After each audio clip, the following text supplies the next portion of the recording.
This is a core manifold for new energy equipment. It's used for gas and liquid distribution and sealing control. New energy systems demand much higher standards: corrosion resistance, pressure resistance, ultra-low leakage, and long-term stability. We use the 304 stainless steel for its stability in battery, electrolyte, and hydrogen environments.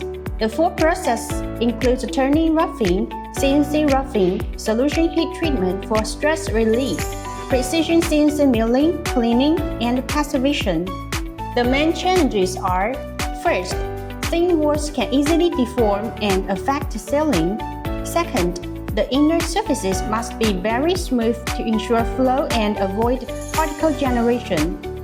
After stress relief and correction, we machine the part to flatness and concentricity within 0.01 mm, with inner roughness up to RA 0.8. From raw material to inspection, the total lead time is about 12 working days. The client reported a lower leakage, more stable pressure, and longer system life after installation. So if you need core manifolds or clean grid components, welcome to contact FastPreci.